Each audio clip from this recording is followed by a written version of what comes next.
public meeting elsewhere. And I'm told you have said I must speak by fire by force. Yes. I hope for some of you the information was wrong. I hope he's exaggerating. Now, first and foremost, I want to take this opportunity to thank all of you for showing interest in such a matter as this one. For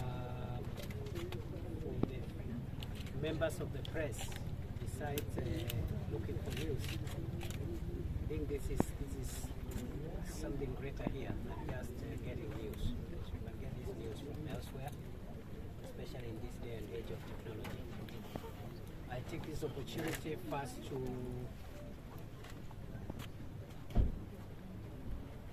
condole with many families in Kenya who are mourning, and others who are still anxious because they don't know where their loved ones are, as opposed to what is ongoing on this site. I am here with the senior officers from the Ministry of Interior. I have with me here the Secretary for Internal Security, Mr. Nelson Jega, here. I have with me the Secretary for National Administration, Mr. Leokora, here. I have other senior officers with us here from Nairobi.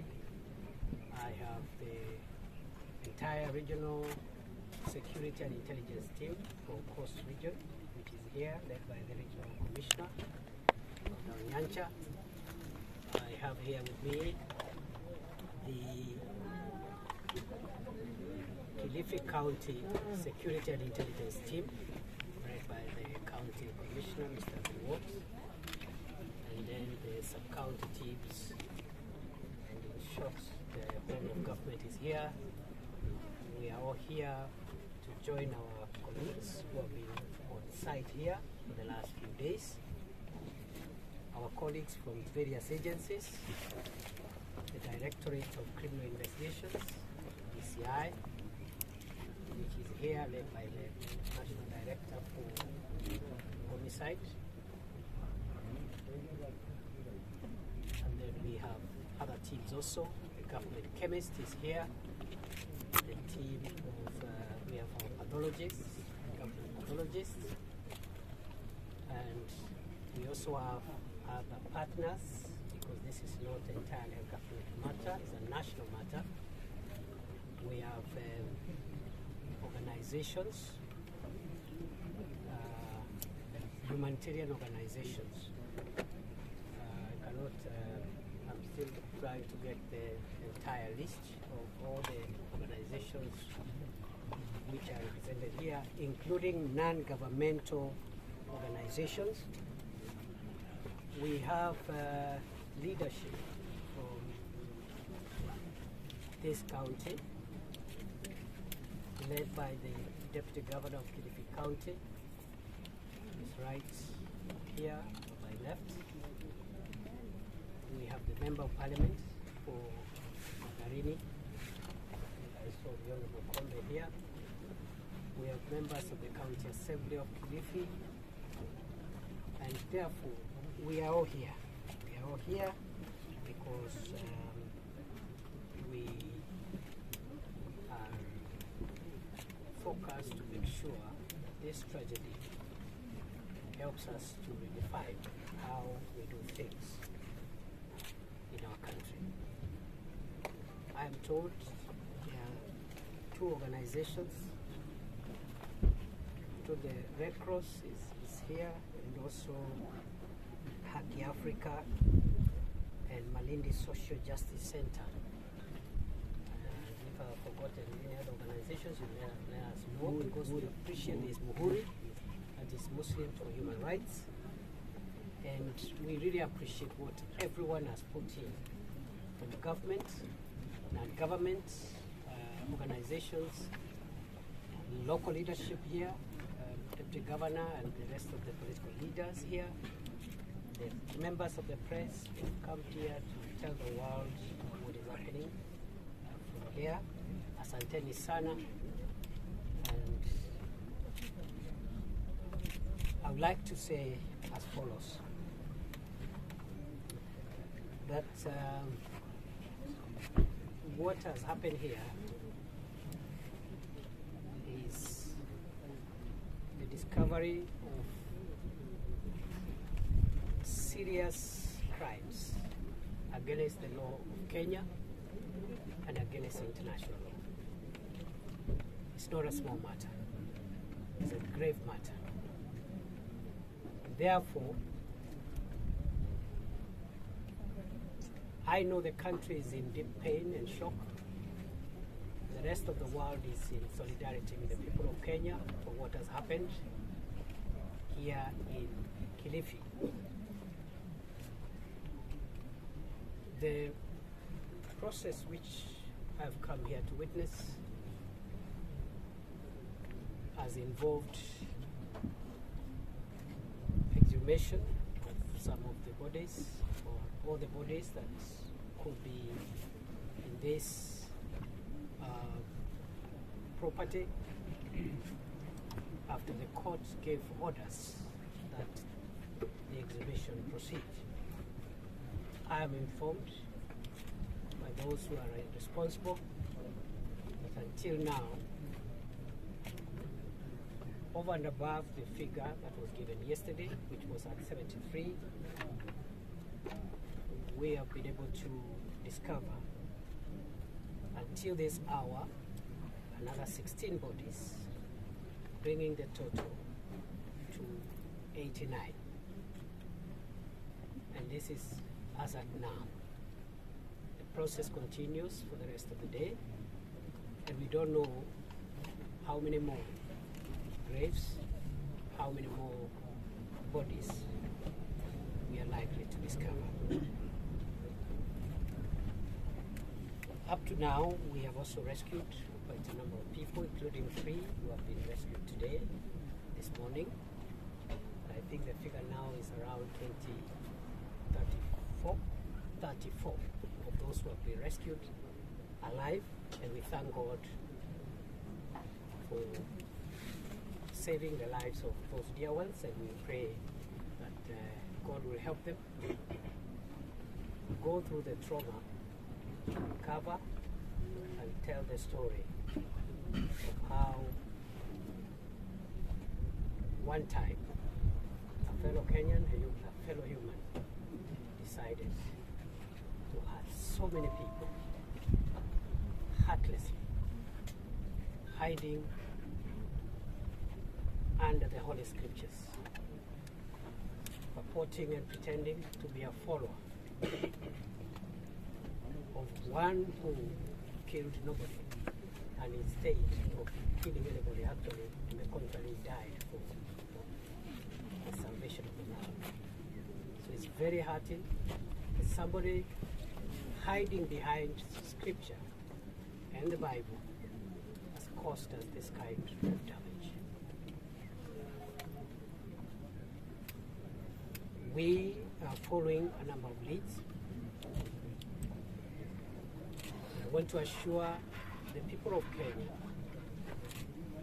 and the world that we will do whatever it takes to get to the bottom of this matter and establish the truth. The government has nothing to hide. We will ensure that we get to the bottom of this matter and establish the whole truth about what happened.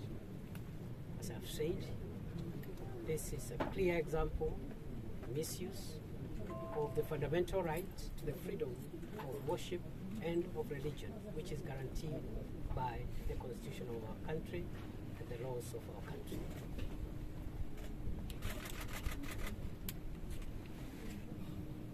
The purported use of the Bible to kill people,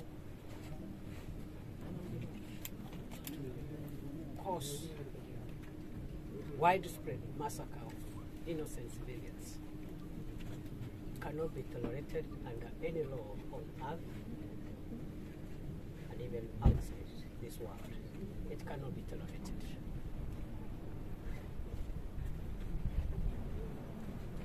those who urged others to fast and die were eating and drinking.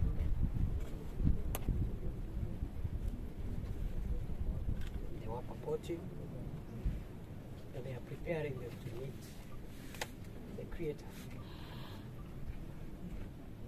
Yet, the said Creator fed people whenever he found them hungry. I would like to say that Mr. Paul Makenzie and all his collaborators has a date with destiny.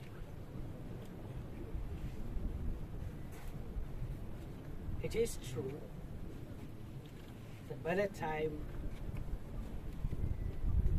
the law caught up with him, he had already caused a lot of harm. That it is true. But for the lives lost, the hurt and pain he has inflicted on the nation and humanity at large, he will pay dearly.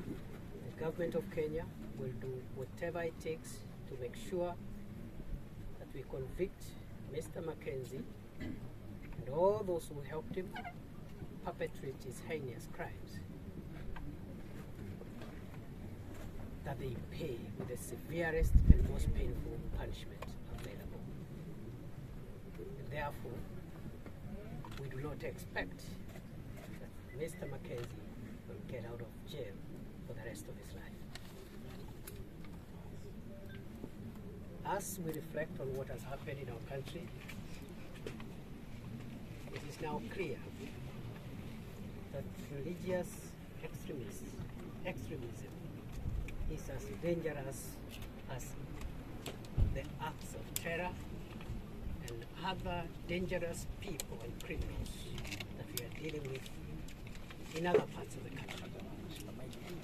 I am now convinced beyond doubt that religious extremism is now part of the greatest 5 threats that we face as a country. And this opportunity, sad as it is, must help us fix and arrest the problem from ever occurring on the soil of our country ever again. Other countries have had similar experiences. This is not unique for Kenya. In 1978, about 900 American citizens lost their lives.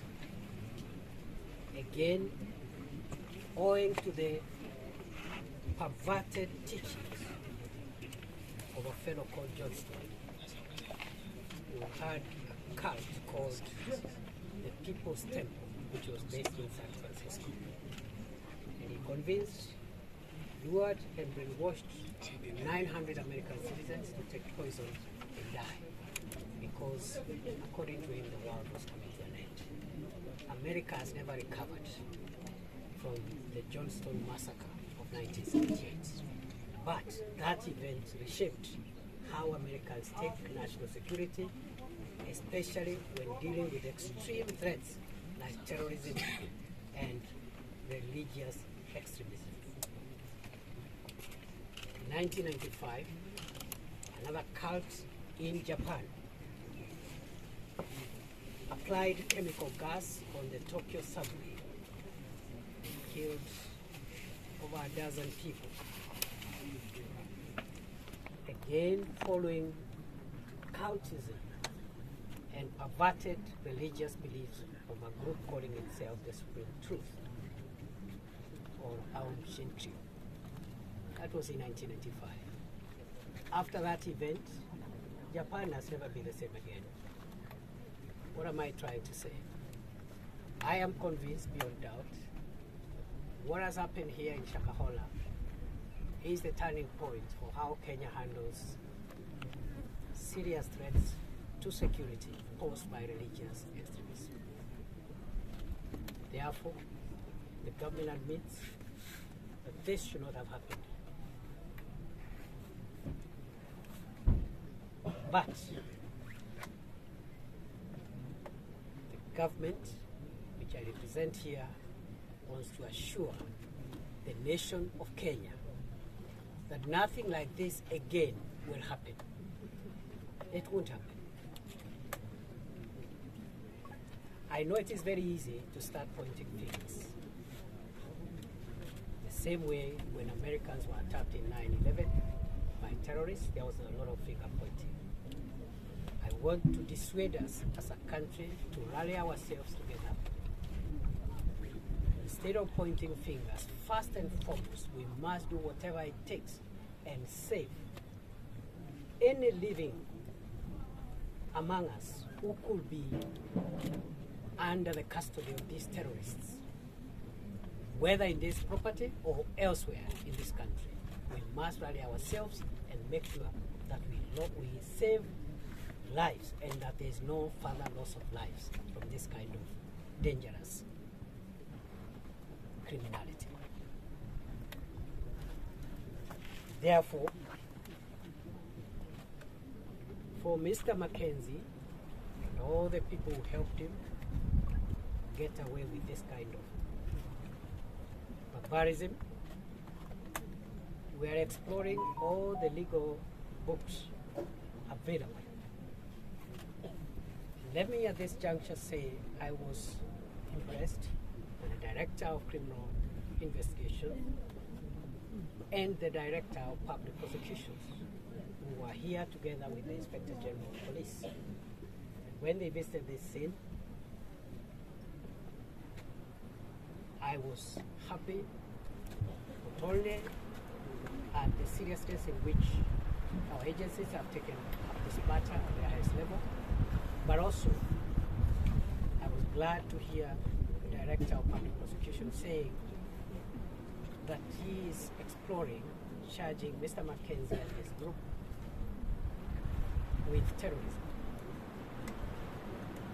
I want to encourage the Director of Public Prosecution that it is not far-fetched to build a case of terrorism from what we have witnessed so far from this single crime. It is not impossible. In fact, over and above terrorism, I am convinced beyond doubt that a case can be built for charging Mr. Makenzie and all his collaborators, including those who helped him to dig graves and dispose bodies who have been murdered. It is possible to charge them with the crime of genocide under international and Kenyan law for the following reason. Article 2 of the Convention of 1948 on the Prevention and Punishment of the Crime of Genocide defines genocide as any of the following acts committed with intent to destroy in whole or in part a racial, national, ethnic, or religious group. I repeat, Article 2 of the United Nations Convention on the Prevention and Punishment of the Crime of Genocide of 1948, which Kenya is a signatory and a party to, defines genocide in the following words. It is any of the following acts committed with intent to destroy in whole or in part any of the following groups, namely a racial group, a national group, ethnic group, or religious group. And then it goes on to list those acts. Acts of murder, acts of preventing such groups from giving birth, and there's a list of about 8 or 9 elements. And since Mr. Makenzie and his group have murdered so many Kenyans at once, men, women, and children, and since Mr. Makenzie allegedly has used religion to commit these atrocities, it is very easy to fit this behavior within the definition of Article 2 of the 1948 Convention on the Prevention and Punishment of the Crime of Genocide, which is now part of the law of Kenya by virtue of Article 25 of the Constitution as well as the International Crimes Act number 16 of 2008, which actually transfers the definition, elements, and punishment of genocide into local crimes. I therefore want to encourage the Director of Public Prosecution, the DCI, and the other agencies to be innovative, because we must find the most punishable, the most painful punishments for Mr. Makenzie and his group. I would like to say that secondly, we have widened the net. Even as this activity goes on here, we have cast the net wide to make sure we net, bring to book all associates, collaborators, and other partners of the evil Mr. Makenzie. And as I speak, we have opened a formal inquiry on one of the religious organizations also based here in Malindi. And already we are getting crucial leads that perhaps what Mr. Makenzie was doing could just be a tip in the iceberg. We have widened the net, not just in Malindi, across the country, because as I have said, this is an event like no other. And this must help us to turn this corner and make sure that we don't have a repeat of this kind of atrocity ever again. Number 3, we would like to upscale what is happening in terms of trying to establish the truth. And in that connection, effective today, we have upscaled, or we want to upscale, the ongoing rescue activities around this property. And we are setting up a multi-agency search and rescue operation, which must commence from tomorrow morning. This multi-agency search and rescue operation will involve all the agencies involved, but of course, because of the grave nature of this matter, it will be security-led. It will be led by security agents, but we will be having other partners, both from government, even non-governmental entities that can help us with trying to save any lives that we can save. Because we have information that within this property, we could still have other victims of Mr. Mackenzie's demonic teachings who are struggling with life and who could be under the supervision of Mr. Mackenzie's supporters in their quest to make sure that they kill a little more people. So we are moving swiftly with immediate effect to ensure that we upscale the search and rescue mission, and we are going to increase the personnel and the agencies involved. More details will be communicated in due course. For the time being,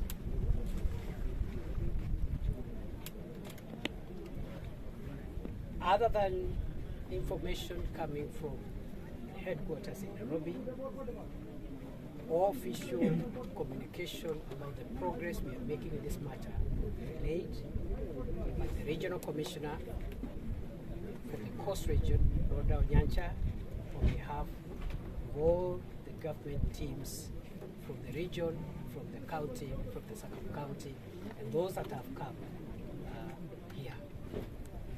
Otherwise,